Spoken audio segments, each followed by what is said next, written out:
Amén.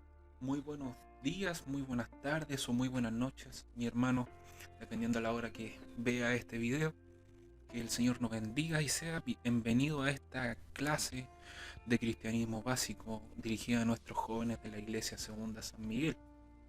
Hoy estamos con el capítulo cuarto, el último capítulo de la primera parte, del libro de John Stott. Y esta clase se titula La resurrección de Cristo.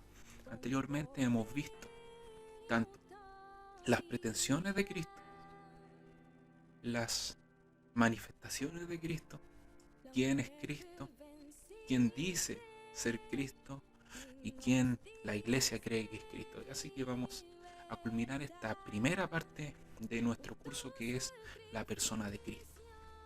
Durante las 3 clases anteriores se ha procurado conocer las pretensiones de Jesús, las que él tenía sobre sí mismo, las que sus amigos o enemigos tenían de él. Ahora nos toca conocer evidencia acerca de su resurrección. Evidentemente, si la resurrección de Jesús sucedió efectivamente, tiene una gran importancia. Si se puede demostrar que Jesús resucitó de los muertos, entonces no queda ninguna duda de que es una figura única. Para el cristianismo, el nacimiento de Jesús fue natural, pero su concepción fue sobrenatural. La muerte de Cristo fue natural, pero su resurrección fue sobrenatural.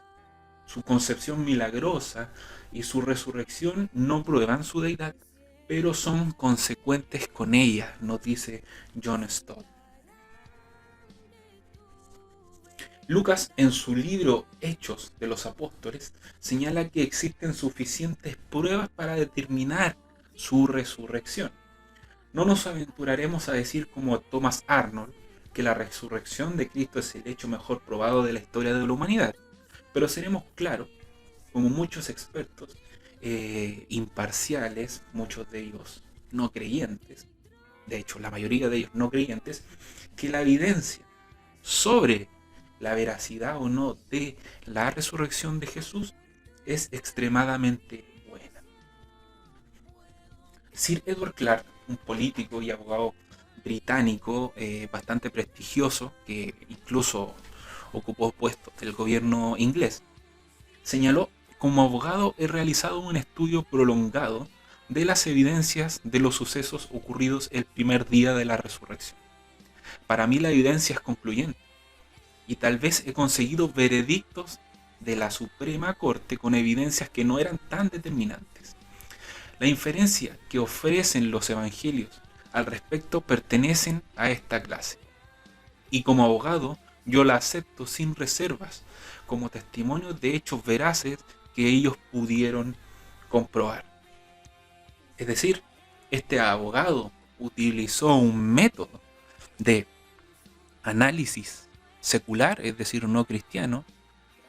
Podríamos decir, no puso la fe por medio, sino que básicamente lo único que hizo es valorar las evidencias que nos dan los evangelios y las cartas paulinas como testimonios de testigos oculares.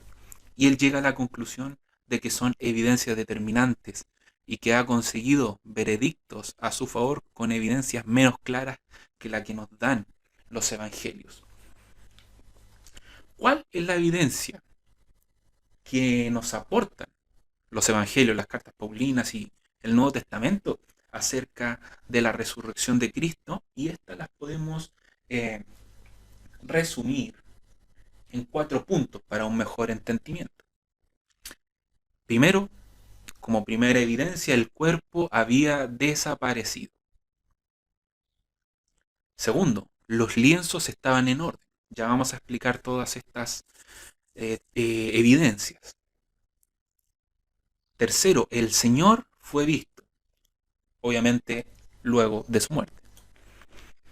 Y por último, los discípulos transformados. Son 4 evidencias que John Stott nos explica o nos muestra por la cual podemos creer en la resurrección de Cristo.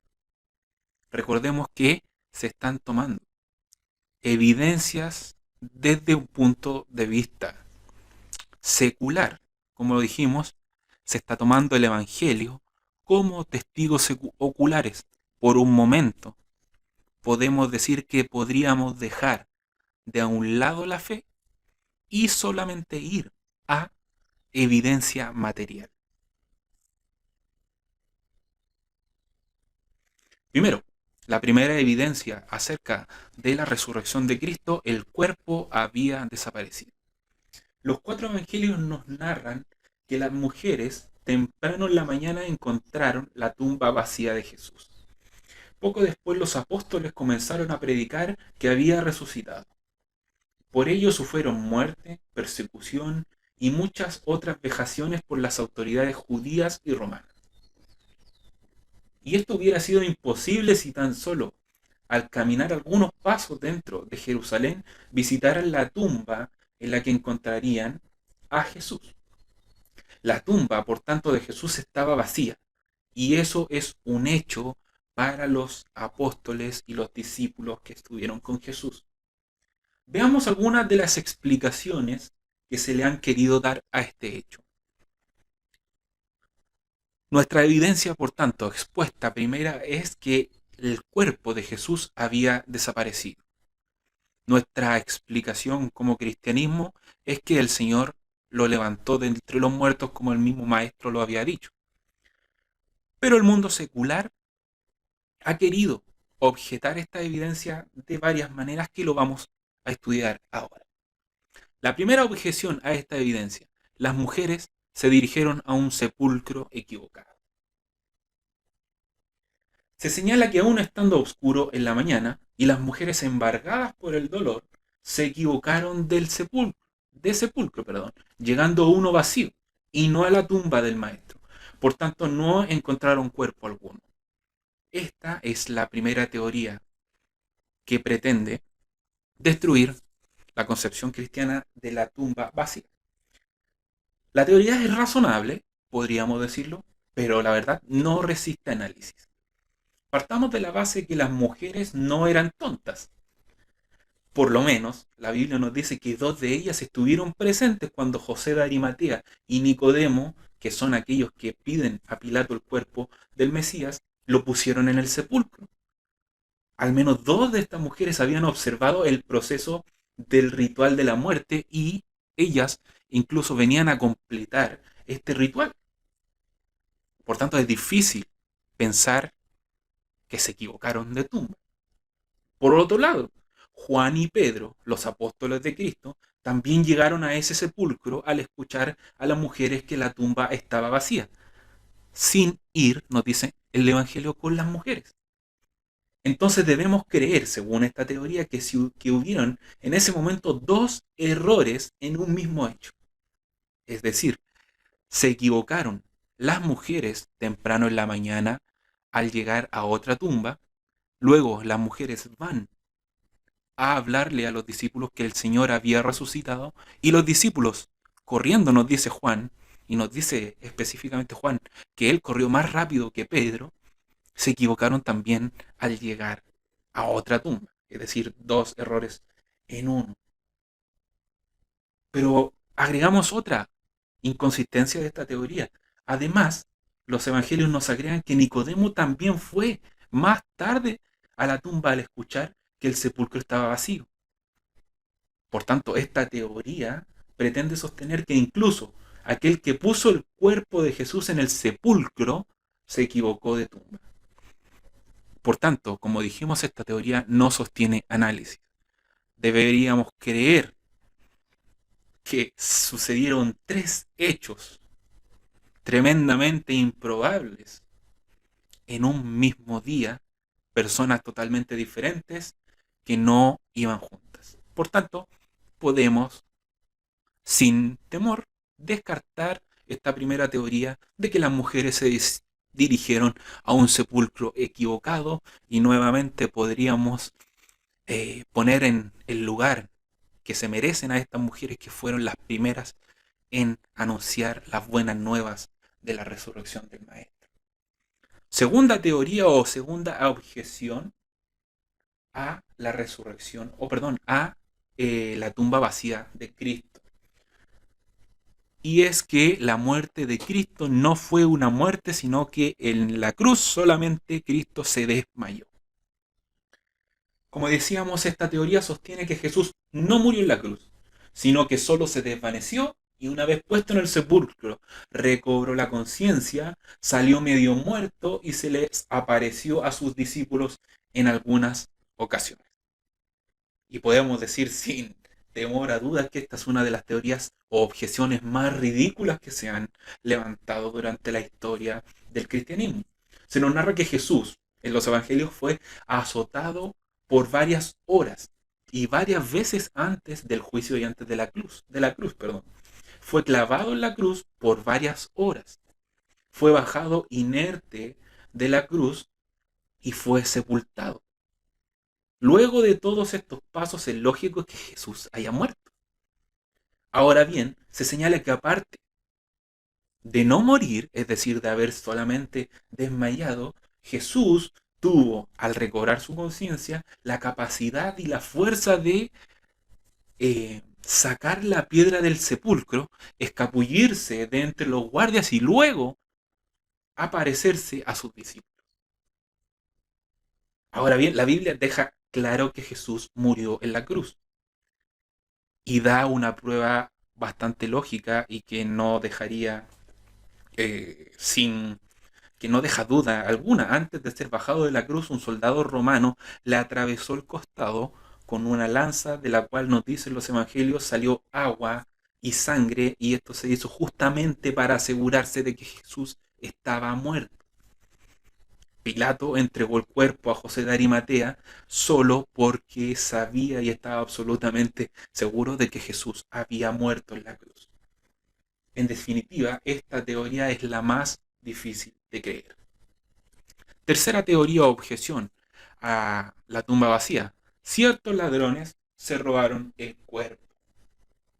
Esta teoría, no requiere mayor explicación, pero es difícil que sea realidad, ya que primero no existe ninguna evidencia de ello, y segundo es difícil que un grupo de ladrones pudiera robar el cuerpo ante una guardia romana que custodiaba la tumba de Jesús. Y más difícil es entender por qué dejaron los lienzos mortuorios en orden y no se los llevaron. Así que podríamos, sin mayor duda, descartar esta primera teoría. Perdón, tercera ya. Cuarto, los discípulos robaron el cuerpo. Esta teoría se hace cargo del evangelista Mateo. Los mismos judíos temían que pasara esto. Por ello, a Pilato le pidieron que mandara una guardia a custodiar la tumba y además establecieron un sello sobre la tumba. Pero el mismo Mateo nos señala que ni la piedra, ni el sello, ni la guardia que custodiaba pudieron detener la resurrección. A la guardia, al verse burlada por las autoridades, según Mateo, fueron a hablar con las autoridades romanas y judías y ellas les dijeron que señalaran que los discípulos habían robado el cuerpo. Y esta teoría es difícil de armonizar con los hechos objetivos que pasaron en esa época. Primero, debemos creer que un grupo de pescadores pudieron burlar a una guardia romana o judía que tenía una labor tan importante como resguardar una tumba de alguien a quien se le había acusado de sedición y que se temía una revuelta como las que comúnmente pasaban en Judea. Por otro lado, de ser así, los apóstoles predicaron abiertamente una mentira. Podríamos creer que es plausible que esto pasara, obviamente, que ellos buscaran riqueza, fama o dinero pregonando una mentira. Pero todo cambia cuando conocemos la vida de cada uno de ellos. Vivieron en pobreza, se desprendieron de sus bienes por la obra de Dios, fueron encarcelados, vejados y aún muertos por ellos. Entonces, ¿cuántas personas conoces que mueran por una mentira a sabiendas de ello? Entonces podemos decir que es una teoría un poco difícil de creer, aun cuando puede sonar un poco lógica. Quinto, las autoridades judías y romanas se hicieron cargo del cuerpo de Jesús. Podríamos decir que esta es la teoría más plausible de las que hemos estudiado. Para evitarse el problema de la supuesta resurrección, las autoridades habrían confiscado el cuerpo y enterrado en algún lugar que no se hizo público. Es lo que nos dice esta teoría. Pero también se hace insostenible esta teoría. Como hemos dicho, días después los discípulos comienzan a predicar la resurrección de Jesús y el número crecía más y más. Las autoridades tenían el poder de terminar con este movimiento desde sus raíces. Solo debían exhibir el cuerpo y demostrar que no había resucitado. El movimiento cristiano había tenido una vida efímera y seguramente no estaríamos, hablando de ello hoy. Pero esto no pasó, ya que la respuesta de las autoridades solo fue la represión del movimiento porque no tenían el cuerpo de Jesús para desacreditar que él había resucitado. Por tanto, no pudieron objetar la tumba vacía. Ninguna de estas teorías, como hemos visto, tiene real peso. Ninguna de ellas explica satisfactoriamente por qué en Jerusalén hay una tumba vacía. Ninguna de ellas aporta evidencia veraz, como lo hemos visto. Terminamos esta parte creyendo que la mejor explicación es la que nos dan los evangelios. La tumba estaba vacía porque fue el Padre quien levantó al Hijo de los muertos y, como dice Pablo, le dio un nombre que es sobre todo nombre. La segunda eh, evidencia que nos da John Stott para contemplar la veracidad de la resurrección de Cristo es que los lienzos funerarios estaban en orden. Y es curioso que los evangelios nos describen que además de la desaparición del cuerpo, los lienzos estaban en la tumba. Juan pone más énfasis en ello y nos da a entender que fue eso la razón principal que lo llevó a creer que la resurrección de Cristo había sido realidad al momento de llegar al sepulcro. Hace especial énfasis Juan en el orden de los lienzos mortuorios. Y haciendo una recopilación de las horas que Cristo pasó desde que fue bajado de la cruz hasta ser llevado al sepulcro, se nos relata que al llevar el cuerpo al sepulcro, Nicodemo llevó una mezcla de unos 30 kilos de perfume, de aloe y de mirra para efectuar un ritual de sepultura judío, como era la costumbre. Luego el cuerpo lo envolvieron con vendas de hilo fino. Según la tradición, todo el cuerpo quedaba envuelto, menos el cuello y la cara del difunto, y luego de esto se ponía sobre la losa el cuerpo en el lugar donde definitivamente descansaría. Y bueno, el cristianismo no cree que que la resurrección haya sido un simple despertar de un sueño en el que Jesús hubiera estado inmerso, sino que la resurrección, fue un acto por el cual el Señor pasó de un estado material a uno espiritual, una esfera de existencia totalmente distinta. Así como posteriormente los evangelios nos narran que traspasó las puertas del aposento, asimismo el Señor en la resurrección habría traspasado la mortaja fúnebre en la que había sido sepultado. Por esto las vendas que habían sido sostenidas por el cuerpo inerte ahora se habían aplastado por la mezcla fúnebre en la que había sido envuelto el cuerpo.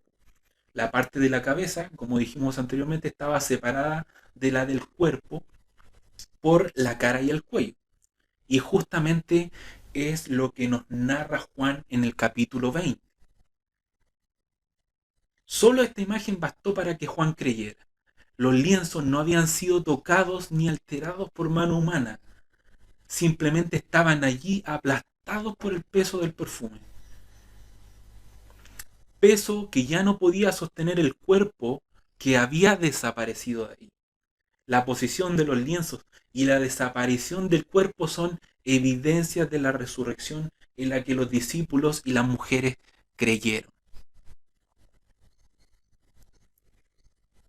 Tercera prueba o tercer argumento que nos da John Stott como evidencia de la resurrección es que el Señor fue visto.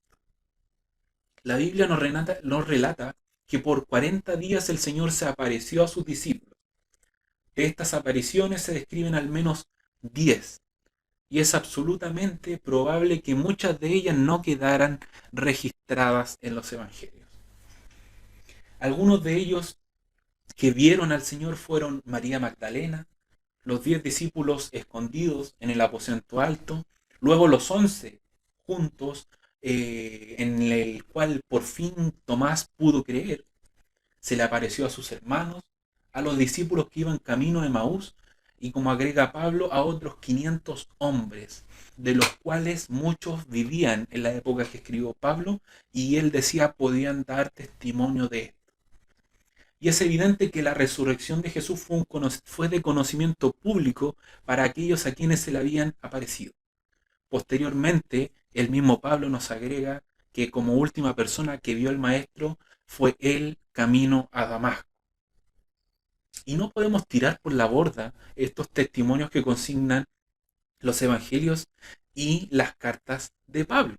Debemos darle una explicación. Y solo hay 3 posibles explicaciones. Estas son invenciones, ilusiones o realmente son testimonios verídicos. Vamos a ver primero la primera explicación posible, que es la invención. Y podemos descartar de plano esta objeción. Dentro de los evangelios encontramos un relato bastante sobrio, alejado de lo que podríamos decir una descripción grandiosa de eventos que realmente lo merecen. No hay adornos en este relato. Los detalles dados son propios de los testigos oculares y tienen una particularidad, que el acto mismo de la resurrección no se nos cuenta. Nadie fue testigo de ello, fue en la soledad de la tumba en la que se encontraba el Señor. Además, la elección de María Magdalena no podría ser producto de un autor que pretendiera credibilidad. Recordemos que en el mundo antiguo solamente el testimonio de 2 mujeres podían igualar al testimonio de un hombre. Por tanto, si el autor hubiese querido intencionalmente poner testigos, no hubiera elegido a una mujer. Los relatos también están llenos de personas que dudan. Los discípulos en ese momento estaban aterrorizados y encerrados por temor a los judíos. Parece, según el relato, que nadie esperaba el cumplimiento de la promesa. Por tanto, podemos descartar desde el punto de vista literario de los testimonios que encontramos en los evangelios, que no dan razones para creer que sean escritos destinados a ser invenciones. Pero, ¿podrían ser alucinaciones o ilusiones? Y ha sido bastante común esta objeción a la resurrección. ¿Qué es una alucinación? Es la percepción aparente de un objeto externo cuando tal objeto no está presente. Generalmente las personas que sufren estas ilusiones o alucinaciones están neuróticas o psicóticas. Pero estas alucinaciones tienen 2 presupuestos. Primero, ocurren como la culminación de un periodo de intenso deseo de alguna cosa. Y segundo, las circunstancias de tiempo, lugar y temperatura son favorables a la ilusión. Vamos a ver primero el primer elemento. Ocurren como culminación de un periodo de intenso deseo de alguna cosa. Al contrario de esto, cuando vieron la tumba vacía, las mujeres salieron huyendo de miedo y de espanto. Cuando anunciaron esto a los apóstoles, no les creyeron. Les pareció obviamente una locura. Conocido es el caso de Tomás, que no creyó hasta que vio al mismo Maestro resucitado. Vemos como no había ni deseo intenso, credulidad ingenua, ni aceptación ciega. Los discípulos no eran crédulos, sino más bien precavidos y escépticos. Por tanto, podríamos decir que no se cumple con la primera descripción de una alucinación. Pero la segunda, las circunstancias de tiempo, lugar y temperatura son favorables. Si las apariciones hubieran sido en uno o dos lugares sacros, como elementos perdón, como el cementerio o como algún lugar con significado para los apóstoles, como el aposento alto, podríamos decir que se cumpliría, perdón, este factor. Pero vemos cómo las apariciones se dan en diferentes lugares, a diferentes personas, en diferentes estados de ánimo. No cumplimos con la segunda o el segundo elemento de las alucinaciones. Sin embargo, cuando analizamos los evangelios, no encontramos estos factores. Es imposible echar por la borda estas revelaciones del divino Señor como alucinaciones de mentes humanas desequilibradas. Si no fueron invenciones ni alucinaciones, solo queda una alternativa posible. Y en la que nosotros creemos, que fue el Padre quien levantó a Cristo de los muertos y que los lienzos, las apariciones y la tumba vacía son solamente pruebas indubitadas de la realidad de la resurrección. Y como último elemento que John Stott nos entrega para el análisis es los discípulos transformados. Tal vez la transformación de los discípulos de Jesús es la mayor evidencia de la resurrección, puesto que aparece completamente libre de engaño.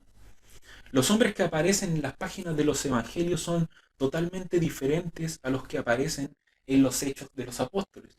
Y fue la resurrección la que provocó este drástico cambio.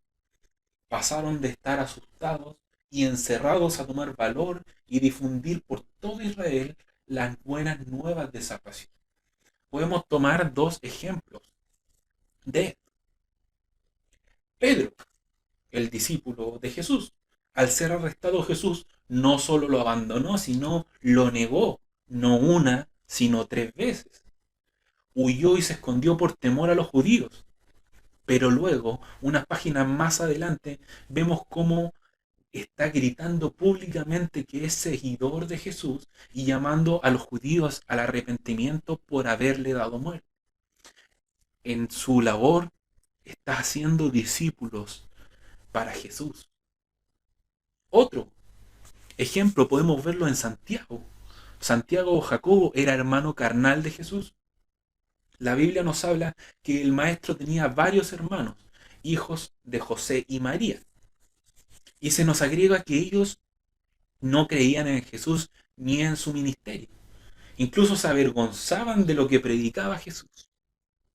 Pero en el libro de los Hechos de los Apóstoles se nos habla de Santiago o Jacobo como el obispo de la iglesia de Jerusalén, la iglesia más importante en ese momento en el cristianismo. Lo que transformó al miedo de Pedro en coraje y la duda de Santiago en fe fue la resurrección.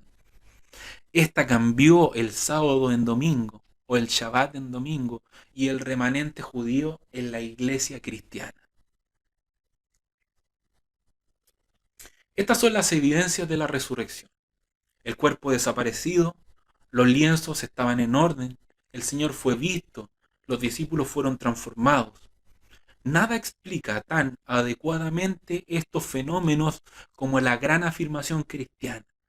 El Señor ha resucitado verdaderamente. Durante estos 3 capítulos anteriores nos hemos ocupado de la investigación crítica de la personalidad más cautivante de la historia. Un modesto carpintero de Nazaret que llegó a ser un aldeano predicador y murió como criminal. El peso acumulativo de toda la evidencia no es concluyente. Da una base evidentemente razonable para este último paso de lo que nos echa de rodillas delante de él y pone nuestros labios en nuestros labios la poderosa confesión de un Tomás incrédulo: mi Señor y mi Dios.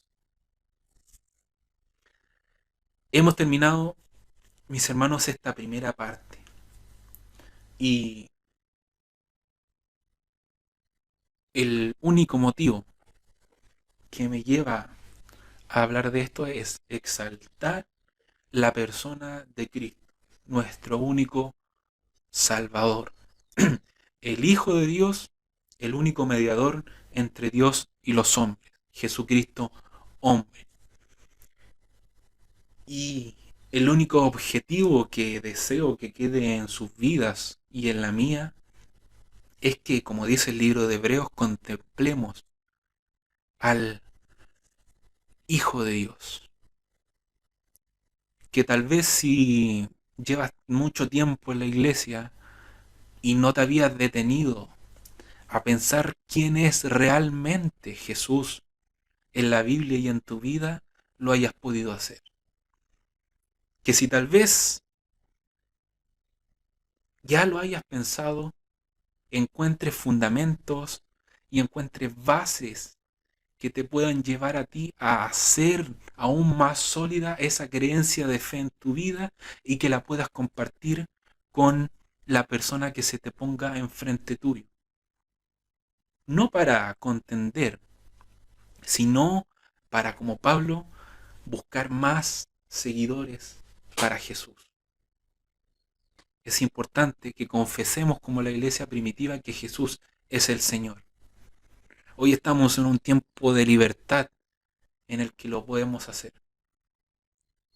La iglesia primitiva ponía su vida en juego por decir que Jesucristo era el Señor. Así que también tomemos ese peso histórico y digamos con orgullo hoy, Jesucristo es el Señor. Como dijo Tomás, mi Señor y mi Dios. Te invito a que sigas estudiando en las lecciones que hemos dado, que leas los evangelios donde solamente ahí encontrarás a Jesús. Una descripción viva de lo que es Jesús y lo que hizo.